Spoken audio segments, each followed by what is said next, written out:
Welcome, everybody. Today we're going to be interviewing Dan Wooler and Christian Lang, the charismatic force behind the rapidly growing global youth rugby nonprofit Star Scheme. Star Scheme uses grassroots rugby to positively impact young people and their families who face multiple adverse childhood experiences or mental health issues. They provide essential resources such as equipment, transportation, and specific training to adults to create a supportive environment. This approach helps young people build resilience by forming relationships with trusted adults in the rugby community, fostering personal development and leadership by building connections between rugby clubs. First of all, welcome and thank you for being here, Dan and Christian. Well, we'll kind of bounce back and forth. So if you want to say a little bit about yourself, please go ahead and do that. Go for it, Dan. Okay, I'll start. So yeah, my name's Dan Wooler. I'm the founder of Star Scheme. And for those of you who are not familiar with the sport of rugby, it's a pretty popular game in the UK. It's certainly a very physical game, very similar to American football, which I guess you play in North America. And I've been a coach of rugby for, I guess, probably 12 or 13 years. I've coached both my sons. And really, this came about as a result of that experience as being a coach and formerly as a player. I've played since I was probably 9 or 10. Yeah. That was wonderful. I'm Christian. I'm managing director of Star Scheme, and I became involved with Star Scheme following a conversation with Dan. And at the time, I was still working in education, so I worked in education for over 20 years, focusing really on working in really deprived areas and working with young people with social, emotional, mental health concerns, people on the autistic spectrum, and generally those young people who needed an extra helping hand up into to get the opportunities and to achieve what they wanted to achieve. I played rugby at school. I think of the two of us, Dan is by far the better rugby player. Although I've been involved. Though, right? It's all relative. I was going to leave it there. You can add whatever you want, but I think it's fair to say that you are the two of us. You're the better rugby player, so that's a good thing, isn't it? You see, you hope none of my rugby colleagues are watching this because I'm going to post it to all of them. So yeah. I've been involved in coaching and obviously working with young people for a really long time. And I think hopefully you'll learn or hear over the course of the interview what it is that sparked my interest in Star and helped us to kind of drive Star forward. Well, I think we should start with, what is Star concerned for? It isn't just about rugby, right? About the young people. Yeah. No, in fact, we say it's a young person's charity working in rugby. So we're a children's charity that works in and through rugby. Rugby is integral to where we came from, the origin of Star, and how we operate. But we are a young person's charity working in rugby. Dan, do you want to take on from there? Yeah. Well, I think just to say that, like a lot of good ideas, it doesn't start out necessarily as the way you think it's going to turn out. So it was very intuitive. I knew that rugby made a difference with young people, having coached them, and particularly children who were dealing with stuff in their lives. And so it seemed the logical place to start. And then when Christian came on board, which was, a few months after we started, he then helped us to understand exactly what it was that was going on for the children, what had gone on for them before they turned up at the club, and then what happens for them in the club and the difference it makes. And of course, that's enabled us to have a clear model that we can then replicate. And, we'll talk about this as we go through, but what's clear is that it's not specific to rugby. It happens to be that's where it started. Well, recognizing that it's not specific to rugby, I did have a question myself with having played rugby, not nearly at the level that it exists in the UK, but I did play in college. From your view, what is it about the sport of rugby itself that may be uniquely qualified to make a difference for young people? So I'll share my experiences. So there's something about playing a physical sport and a physical team sport that provides unique opportunities. I think that you do that can be replicated in other sports, but there's something about the nature of rugby. It's not a highly paid professional sport in the UK. There are no real megastars, maybe one or two, but people don't get paid a huge amount of money. There's a huge amateur network of clubs across the UK. And I think there really is something about playing for each other. And then the support that exists off the pitch is, my experience has been always, whenever I turn up at a rugby club first time, is of being welcomed.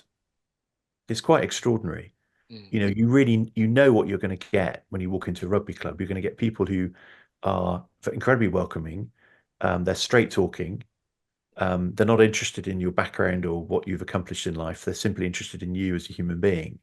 And really, that's been, I think, one of the unique things that underpins rugby, such that we can use that for Star. And it's not unique to rugby, just to say. Yeah, I think that's taking or carrying on from that. I played rugby at school, but then played football through university and through the rest of my adult life, and still drag my carcass around on a Monday night pretending that I can move. So I'm involved very much in sort of the more popular or the more widespread sport in the UK, where there are a lot of overpaid, highly paid individuals, and it has this kind of whole ethos of excelling. But football's like a mono-skilled sport. So to play football, you need to be able to control the ball effectively with your feet. And that's what you get to bring to the game. So there's a body type, there's an attitude, there's an aptitude that you need to be accepted within the game of football and to succeed at the game of football. But what is different about rugby is that rugby is a place and has a place for everyone. So in rugby, people of all sizes, all body shapes, all abilities are able to form together to create this really effective team unit. Now, that's unique to rugby. There are very few other sports where you don't need to excel in one particular skill to be able to succeed at that sport. In rugby, as I love to listen to rugby podcasts, and if you listen to front row forwards, some front row forwards can spend the whole game without touching the ball. That can be. I mean, some can spend almost a whole career just not touching the ball and being involved in the middle of scrums or in the breakdown at rucks, just in the business of physically being a presence in the rugby field. So they contribute. There are other players, who play in the backs and spend the whole time with their ball in hand and moving the ball around. There's only, similar to American football, there's only one or two positions really on the pitch of rugby where kicking is part of the game. So there's a wide spread of skills, a wide spread of body shapes and attributes that you can bring and be successful in rugby. So when Dan speaks of turning up to every rugby club and being welcomed, I've experienced that as well. Even as as coming from the world of football, I experienced it everywhere. And we use the phrase "rugby home," which we inherited from a guy, a rugby club that we were working with. But that rugby home is there because rugby is welcoming by its nature. And I think the other thing that makes rugby unique and has made rugby the perfect place to start Star is the respect model that exists within rugby. So it's really common within the sport of football. You see it in basketball. You see it in other sports where the umpire or the referee is lambasted and attacked perhaps by the players about decisions they make. Whereas in rugby, only one person on each team, the captain, is allowed to speak to the referee. And it's done very much as a formal conversation where the referee is addressed as sir or madam. They're thanked for their contribution. They're listened to. And there are lots of great images around the game of rugby of referees standing at 5'8" and maybe 50 kilos, disciplining gentlemen standing at 210 centimeters and goodness knows how many kilos. And these giant humans who are nodding and saying sorry and apologizing to each other. And although it is a very physical game, it's not an aggressive game. And with the physicality comes respect for the referee, for your teammates, and for the other team. And that means that there's a really accepting space. And it's a really safe space, particularly for the young people that we encounter and we target to engage with through Star, to have a structure in which respect is the top level, where everyone works in that same way, is a really safe space to be in. And it's a really great boundary to be held within.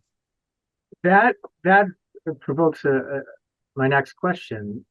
In young people that you work with, or people that have had really adverse circumstances and mental health challenges and, Mm. shall we say, trauma of various kinds. How does the environment that you just described go to work on helping them heal, helping them grow? I think this would be a good time to share our first video because it is the experiences of people in the pilot scheme. So it's a short video.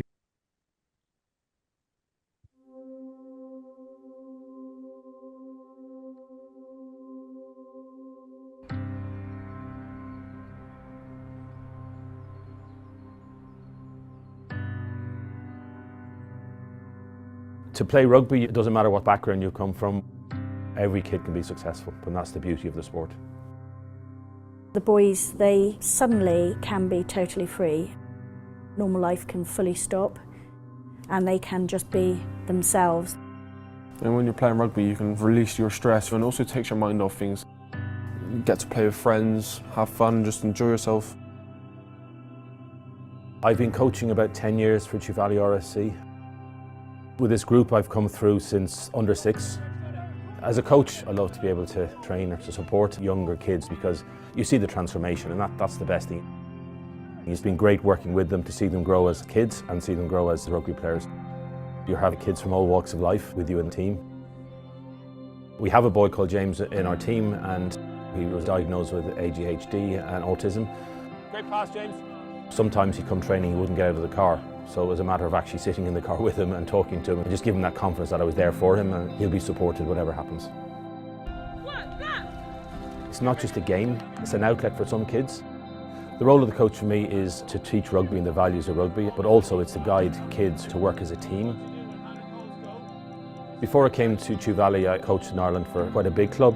But Thru Valley, for a smaller club, it's very professional. Go forward. But the point that stands out for me hugely is the safeguarding of the players, not just from a physical side, but from a mental side as well. It's all about the kids and how we can help. Okay, better, that's getting better. I've got 4 boys. We've been coming to Thru Valley now for 5 or 6 years. Me and my family, we have been involved with domestic abuse. It's had a big knock-on effect to my boys and myself, I suppose. I didn't have a lot of confidence. I didn't feel that I could actually achieve anything. One of my boys kept telling me how just everyday life was a mountain to climb. He would stay in bed as much as he could. The coaches just kept tabs on him. The boys suddenly had a male figure in their life. Over the course of the time, he did start to come out of that shell, and I think he felt that it was his safe place. Having the club actually offer support meant that I actually felt a little bit more confident in it all. Thru Valley gave us something to focus on and a ready-made family. Growing up was tough. It was just me and my mum, and obviously she had to work loads. Sometimes she'd struggle. Life in Hartcliffe was rough. Dad was in prison and came out for about 2 years before he passed away, but in those 2 years I didn't really see him much. I had a lot of stress, but I had loads of anger. Playing rugby is really good, it gets your adrenaline going. You can channel anger or anything you have. I've actually never played rugby before, so on my first training session everything was a bit new, but coaches are great. They always help me whenever I lack in something and also message me making sure I'm doing well. The team welcomed me really well, to be honest. My plans for the future is to go play rugby at college, and I'm proud to be accepted into the Bristol Bears Academy. There was 2 ways I could have gone down, a good route and a bad route. I've gone through the good route, so I'm just going to keep on going. Things are looking good.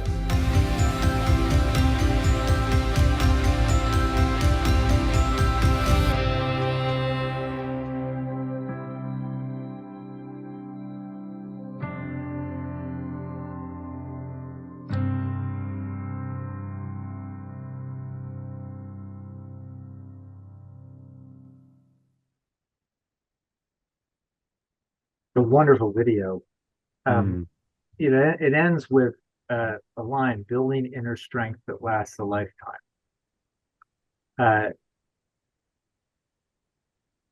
I think that captures, at least, Dan, from our conversation, Christian, uh, let's say what you're up to. Yeah. How did you come to this? Because Star's only been around a couple of years. It started during the pandemic, right? Yeah, it did. Yeah. So it's great actually how it came about because you'd never, I don't know, you'd never design it like the way it came about. So we were raising money for our club. We had no intention of creating this, and uh, it's not an obvious um, uh, call or no, let me no. So it's not an obvious place, right, to raise money for is a middle class rural rugby club. But we were looking for what is it that's unusual about what we do at the club. And so the guy at the end, Daly, he was in the age group that I coached. And he turned up age 11. He was this enormous boy for an 11-year-old. And he'd had his father had been in prison for 5 years and then come out and got involved in drug dealing. And then unfortunately he got killed. And his mum turned up and said, "Look, we don't know what to do with Daly. He's going off the rails. We've tried football, we've tried boxing, and they haven't worked. Can you contribute something? Can you do something for him?" And it was instantaneous. There were 4 coaches in our age group, and we all said exactly the same thing as the thousands of other rugby coaches across the UK would have said, which was, "Yes, of course we can." And all we did was we got the boys to get their arms around him. So we just created that for them. And we got the parents to get their arms around his mum. And within weeks, they were part of the club. And within months, he was a core part of, of that group of boys. And then, as you saw, he went on, you see him wearing that red top, which is the Bristol Bears. That's the professional rugby team in Bristol, right? And he made it into their academy. Well, we used to say, you'd need a crowbar to get that top off him. There was no way he was ever going to give it up. But yeah, so having shared that story, we asked a couple of people for some money, and the response of one of them was, "You can have all the money you want, but you have to make this. You have to formalize this. There's something in what you're doing." And it was actually a demand of one of the donors that had us do that. And so we very quickly we created a model. We sat down with all the senior officials in the club and said, "Well, what's going to make a safe space for people to walk into?" And I didn't understand the science. I had no idea. It was all intuitive. We wanted to create something that was um, as easy for people to walk into. So they immediately experienced what I'd experienced, that incredible welcoming of being in a rugby club. And so we looked at every single tiny thing, when the child goes up to get their food, so that they didn't stand out, what could we do to make sure that that bit worked? What happens when they get out of a minibus or a car and they arrive, in the car park? Like, what can we do to make sure that the experience of the parents is to be welcomed? And so, having done that, we then, well, actually, I phoned the other guy on the screen, Christian, who at the time, he was someone working at a school, and I said, "Look, we're going to do this scheme." And he said, "Great, how many spaces have you got?" And I said, 20. And this is when I should have known better, because he said, "Great, we'll have 25." And I remember thinking, no, hang on a minute, maybe he didn't hear me. But what that was a communication of was like the passion that people who work with children who've experienced multiple traumas in their lives, that's how they think. Like, we're going to get everything we can to make their lives better. And so we did a taster session at Christian school. Again, he promised 60 kids, 260 turned up on the day. So, again, there was an early warning of what to expect. And so we had 25 children come to the scheme. And after 3 months, he phoned me and he said, "What are you doing to our children?" And I thought, oh my goodness, there's some safeguarding matters that we haven't taken care of. And he said, "No, I've been in this work for 22 years. I've never seen anything impact not just the kids, but the families in such a profound way. Like, I have to come and see what you're doing. And I said, we're just playing, they're just playing rugby. He said, no, there's something else happening. So I don't know, Christian, whether you want to take that on, but like that was. Well, I Yeah. want to, before you answer, Christian, you were not in this at the beginning. You're No. now a director. What happened? Yeah. Well, that's another fun story. So I was involved. So Daly, who is the young man at the end of the video, was at the school of which I was a leader. And when he went through many of the traumas that he encountered, so I'm sure we'll talk about it later, when we count aces, we know that Daly was sitting on 7 or 8 aces, which is basically as high as it gets. Most of those things happened when he was at our school, so I'd known him well. So there was that link. And actually, we employed Daly's mum, which is part of our larger thinking around how do we secure safety and security for Daly. And if we know mum's employed and we know that we can have a positive influence on the whole family, that was part of our strategy. So actually, we should really credit Daly's mum, because I think it was her that suggested phone Christian, he'll help. Yeah, and that's kind of the beginning of it. And then, as Dan said, I'd noticed from the young people who'd put into the pilot, the young people who were in the pilot, I noticed that there was a difference in them. And an almost overnight difference. And it's really easily explained. It was during a global pandemic. So at that point, we spent a lot of time as a school being out on the streets around our school, meeting, greeting families into school. There were lots of restrictions about social distancing, etc., etc., and our community needed support to adhere to that. So that's what we were doing. And I noticed that as the young people who were going to the rugby club were coming into school, they were coming to find me to tell me something exciting that happened at their weekend. Now, for most of us who have children or who have been around children, that might not seem extraordinary, but for many of the children that we worked with in our school, even before the pandemic, they would not leave their house. They fell into one or two categories, really. They either were not allowed to leave their house because the parents felt it was too unsafe to be out in the community, or they were left to run wild in the community. That was the two camps they fell into. But suddenly these young people were experiencing something at the weekend that was loads of fun. And in particular, there were 2 young people who in school would quite commonly, we would always make sure we knew where both of them were, and we'd do all we could to support them if they were ever in the same place together, because it didn't always end in the most positive way. And they were both in part of the pilot in the same age group playing rugby. And I think the bit that when I phoned Dan was because the 2 of them walked into school together on a Monday morning, laughing and chatting about what they'd done at the weekend, and then spent the rest of that week just around each other with no issues, no problems whatsoever. And when I spoke to them, like, well, because we play rugby together now, so like, of course we're on the same team. And that's when I phoned down and ended up going to visit the rugby club. And I kind of wandered around, I suppose is the best way to describe what I was up to, and just kind of had a look and a listen. And I knew lots of the families because they were the families we'd placed, and a lot of my role in school was about engaging the families.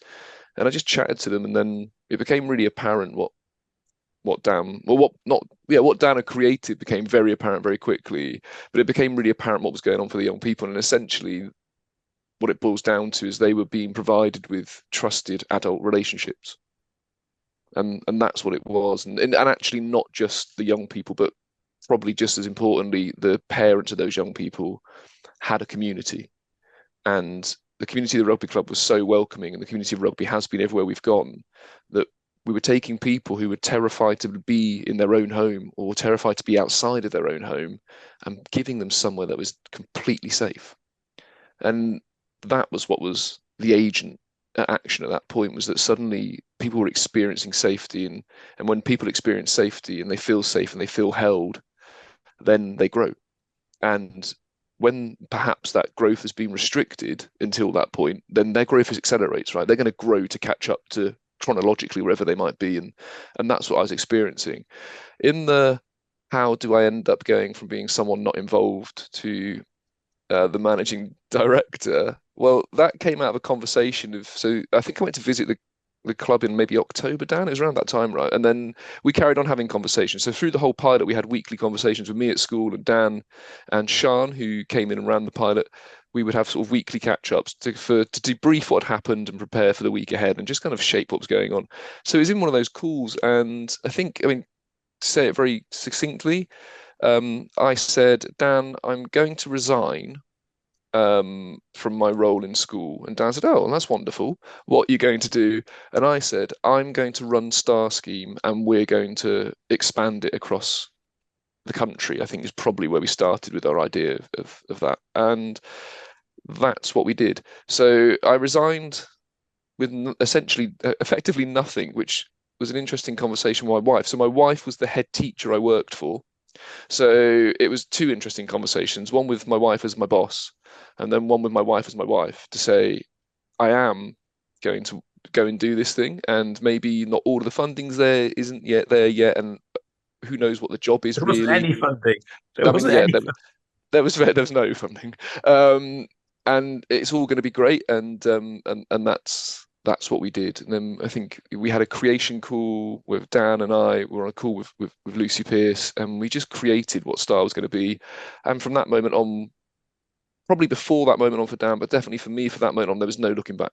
That we are going to fulfill on the future we've created, and that's what we're up to.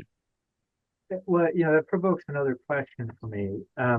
Commonality with the interview series, the Landmark Difference Makers, obviously, is people have participated in Landmark, and in many cases, there's hundreds of thousands of projects that people have created for a program, part of the commitment of that. I wonder, Dan, I think I'd ask you this question first, but how does your participation and the training development you've gotten at Landmark support you in what you're doing now? It's fundamental. So the project that Star got created inside a Landmark seminar, and I would say, in addition to that, it got created inside the listening of Landmark seminar leader. So Christian's mentioned Lucy Pearce. So she's the seminar leader. She's a seminar leader in the UK, but she's a seminar leader for the southwest of the UK. And she's provided the listening for us in creating the future, and has contributed to. It's not just the listening for us. Often, provides the inspiration for us to expand it. And so, that that's one part. The other part is that we now, out of the 13 employees that we have in Star, 6 of them are graduates, and 5 of them have become graduates since we started Star. And yeah, I would say that our intention is for everyone to be graduates. It makes a massive difference in our conversations. You used a term that you often might hear in Landmark programs about listening.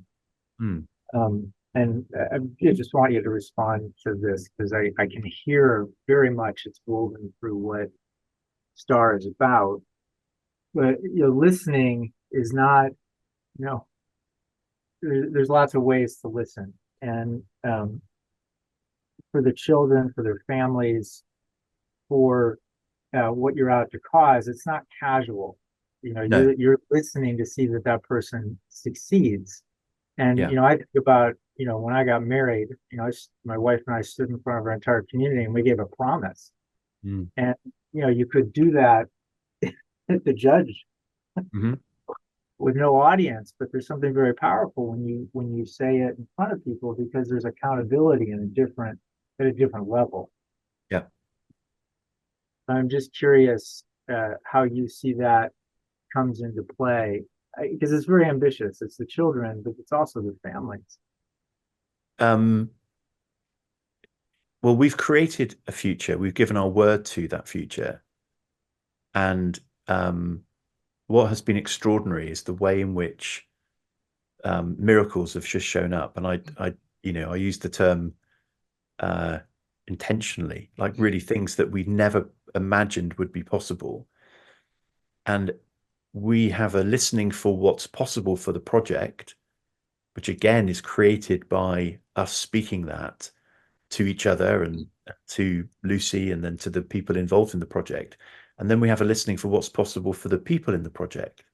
So the people that we serve and the people who participate, like really anything's possible for them. There is no, well, you can't do that. Often it's simply a case of working it out.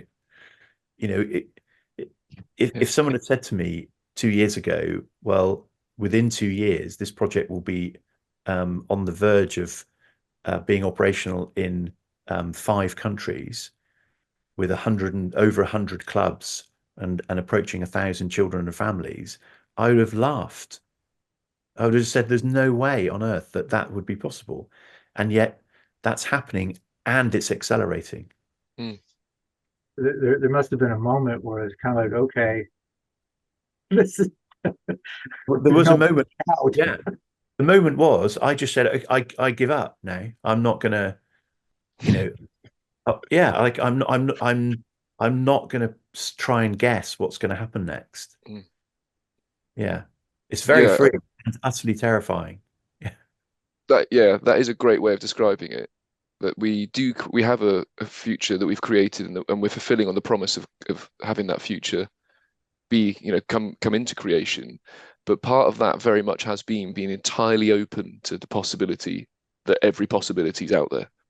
And that's, I think, where many of the miracles have come from. It's just been open to the possibility. I think in terms of as Dan said, that the training that we've had through Landmark and our engagement with Landmark is fundamental to what we do. It enables a conversation on a level which otherwise wouldn't be possible.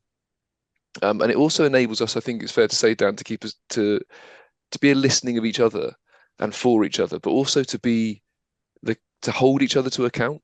And we can do it in such a succinct way and communicate so clearly with each other that we often say there's nothing between us. It's like dealing with the same person, much probably to the irritation of some of the people that work for us, but it's like dealing with the same person all of the time, that there's nothing between us. And that's because we have a clearing, right? We have the listening and the clearing of each other. So we stay committed to fulfilling on that future, and therefore there is nothing between us, and every decision we make, no matter how outlandish they seem at the time, is all focused on fulfilling on that future. So it is incredible where we are. However, if I'm honest, it's just part of the journey that we committed to. So it's incredible, but it's not finished, and it is only the very beginning.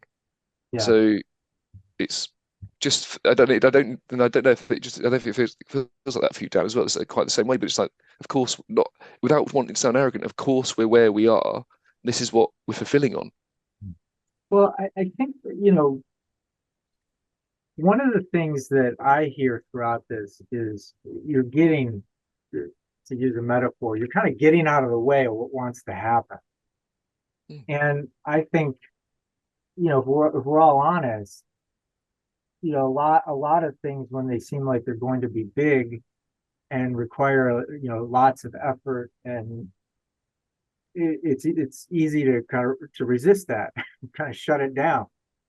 And the thing that I can hear is you gave your word to let it grow, and that also makes me think about the parents. Those of us that are parents, we'll do anything for our children. And, when we reach a point where we can't make the difference that we want to make, particularly when they're adolescents, and, we hand them over to people, to continue the messaging. And I wonder, what it's like for a parent to walk into an environment like STAR, where you can communicate freely, you can communicate openly. It really is like no nonsense really about the children. What does that do? And I'd be curious, the skepticism that you encounter as well. Well, I'll give you a couple of examples, and then I think Christian will certainly be able to speak more knowledgeably about what actually happens for most of the adults. But we created something with the intention of having an impact on the children, and we hoped it would have an impact on the parents. But the impact on the parents has been profound, and later we'll talk about the impact on the whole club and the rest of the people involved. But to give you a sense of it, the first day we launched Star, inevitably we'd forgotten to book transport. So my wife and I were spending the morning shuttling parents and children backwards and forwards. And on the way back, there was a mum in the front seat and her two children in the back. And I said to her, "Has this been of value?" And it moves me now. She looked at me like I was mad. And she said, "Today was the first day that I'd realized that there are people in the world who cared about me and my family." Like, that's the impact it has. Really extraordinary. Like the first day, those were her words. And, we have weekly, we can relay stories. We have a drive where we just post stories about the difference it's made, like the real life stories in people's lives. And but you have to be on your own to read them because you spend the day sobbing. They're just so moving, like real life examples. Yeah, I can explain the science of what's happening, but I don't need to. That is what Dan spoke of. That we're all part of the community of Landmark, right? We're all connected to each other, however that might be. We know the warmth and the safety and the support that is. That's what we provide. And I don't know what it means to the parents. They tell us, and we have stories like that and examples. But I suppose one way of knowing what it means to the parents is that in lots of our clubs, the parents who we introduced to the club through the Star Scheme now volunteer at the club to help out, and in lots of instances run the Star Scheme for the club. So in some instances, they come from having no community, and like Dan said, not recognizing that there's someone out there to support them, to then becoming the person who's providing that support and that care and that love and that community to everyone else in the club. They have a purpose, and I think that's what that's what it is. It's being seen, being heard, and experiencing the love that you get from being in the community, and then the magic happens. Well, I want to ask a couple of final questions that, we're at a point in time in society with social media coming out of the pandemic, a level of isolation, a level of loneliness. And there's something that really struck me about what you said, Dan, with the parent that was incredulous about your question. The first time somebody really cared about and listened to her. There is, we've kind of designed society, today to rob children of opportunities to test and prove themselves. And we've also siloed ourselves in such a way that, people really are isolated and don't have the experience of really being listened to, really being known, or if you will, got. And how do you see Star Scheme forwarding that and addressing that? Okay.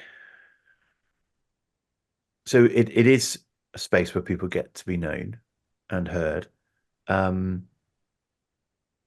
think I'll answer it like this. So the thing that we, having said we knew this was going to impact the children and the parents, or we hoped it would impact the parents, the thing that we never, ever contemplated, even considered, was the impact it would have on anyone who gets touched by it, anyone who comes into contact with it. And what we mean by that is one of the things that it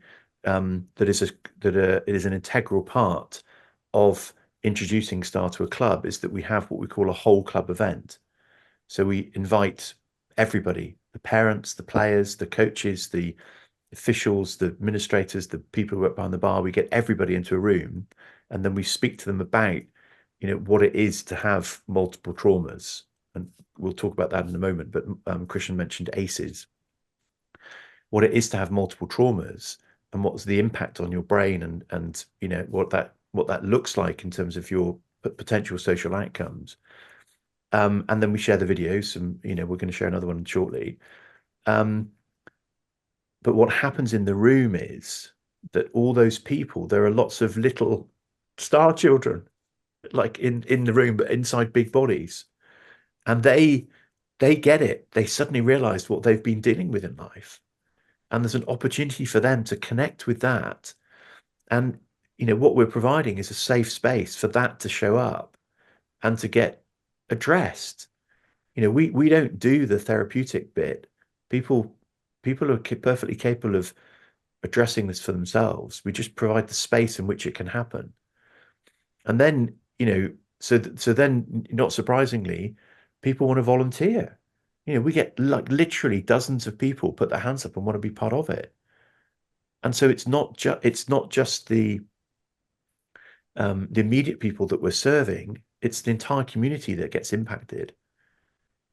And it really, there's a moment we see it in these whole club events. There's a moment when the entire space of the club shifts. It's tangible. We've done it 100 times now, and it's happened every single time. Something shifts in the conversation that is that club, and that's what we're at work on.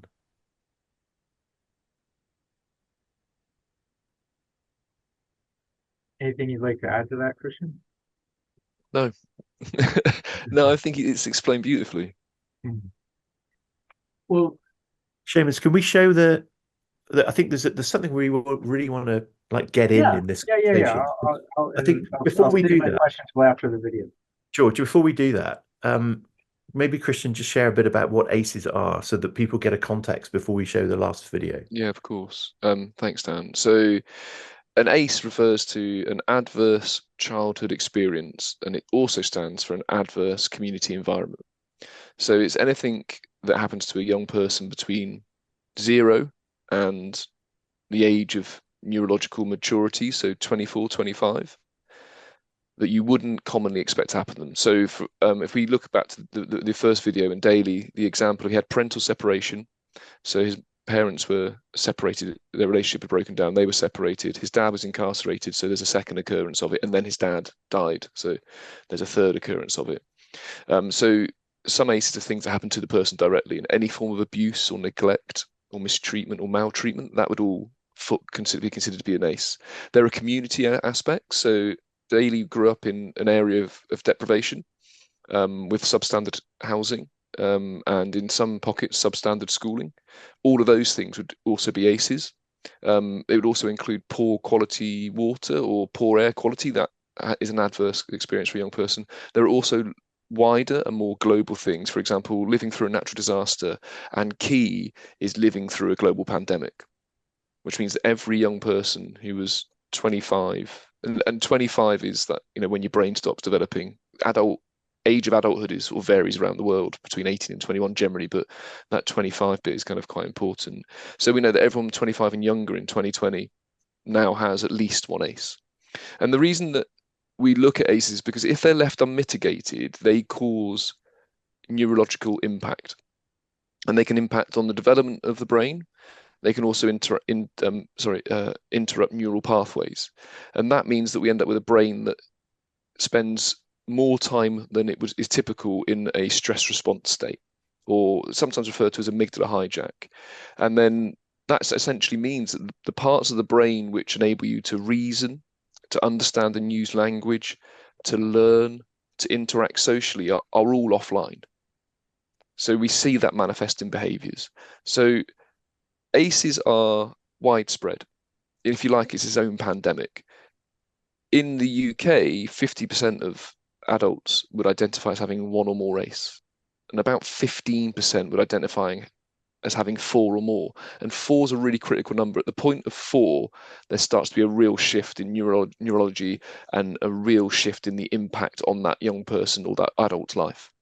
Should we play the video? I think now, yeah, the video is now's the right time for the video. Brilliant.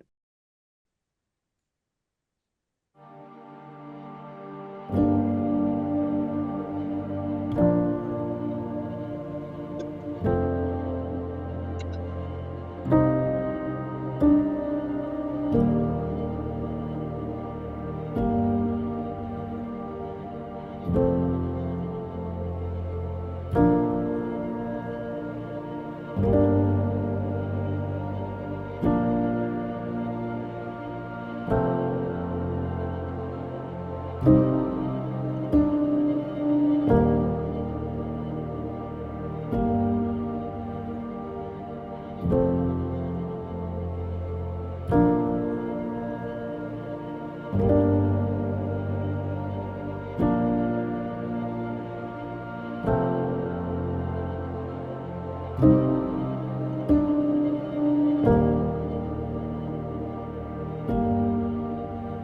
term ACEs, Adverse Childhood Experiences, came out of a Harvard study the mid-1990s. There are a range of adverse childhood and community experiences that have a direct effect on your lifespan as an adult. In the UK, we have 8 broad categories that help us understand the types of adversity in childhood that young people may have gone through. If you have 4 or more ACEs, then you are 85% more likely to die of a terminal illness. I was born in Bristol, lived my early years in Knoll West. It was unusual for a black family to live in Knoll West. Initially, it was very, very challenging. Bricks been thrown through the front window, feces been put through the door, niggers out written on the wall, running for your life. It was a survival. Any attention was always bad attention. You're thinking, why am I black? Why am I different? Why can't I be white? I tried not to exist, probably the best way of putting it.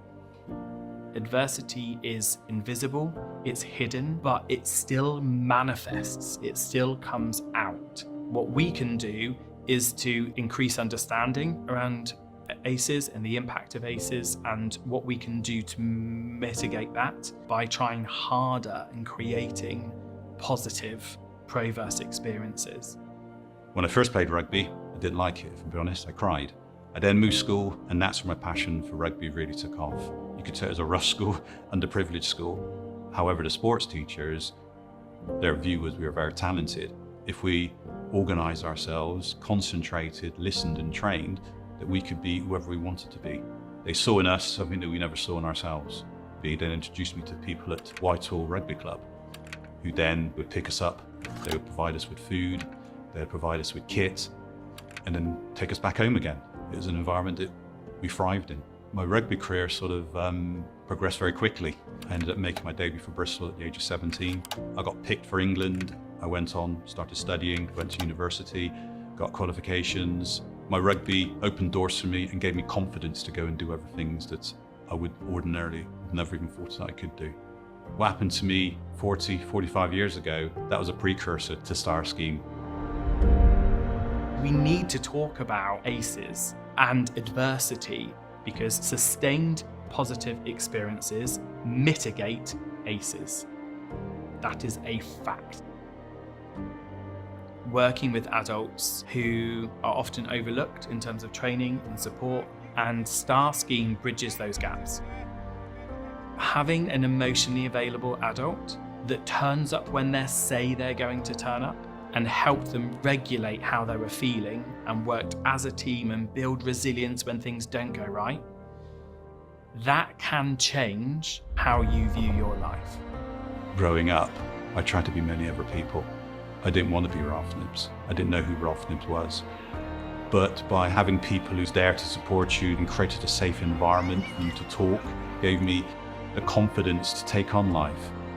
If I didn't have those people in my life at an early age, I don't know where I'd be today.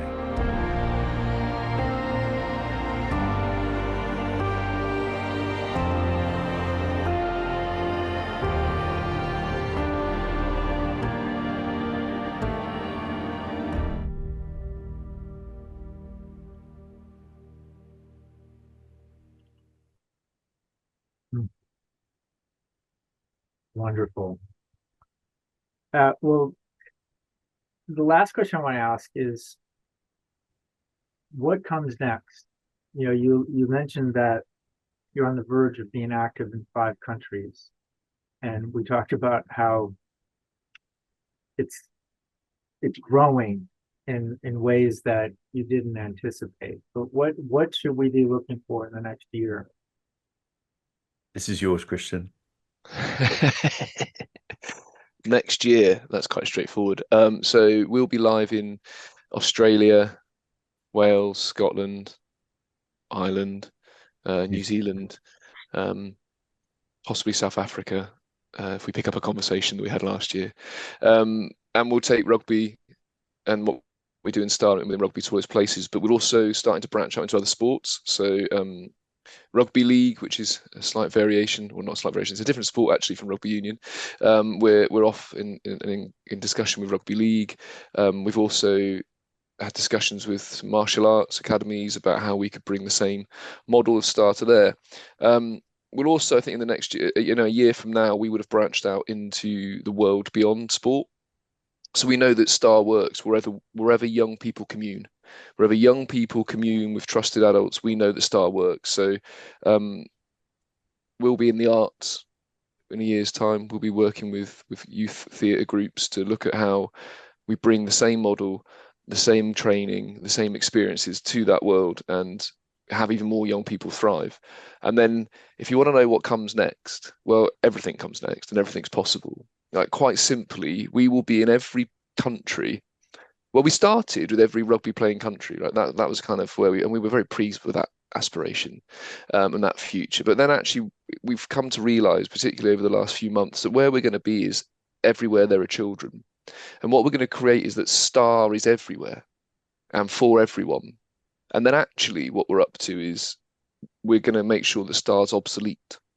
Because we would have, to achieve that, what we're going to have occur is that every young person gets to grow up in the community and love in an area they're interested in, be that sport, the arts, or whatever it might be, and that they are supported by adults to become the best versions of themselves. And when that occurs without us, then our job's done and we'll retire and do whatever we do next. But that's the journey and that's where we're going to. But Star isn't about what we're up to in rugby. Star is how we get to be better humans who get to create better humans for the future. And therefore, the future's easy. We'll be everywhere for every child. Well, I thank you both for being animated and used by such a big vision, and also for, as you said earlier, Dan, honoring your word. It's very clear that the sky where the stars live is only the limit. Thank you. Great. Thank you. Thank you, Seamus.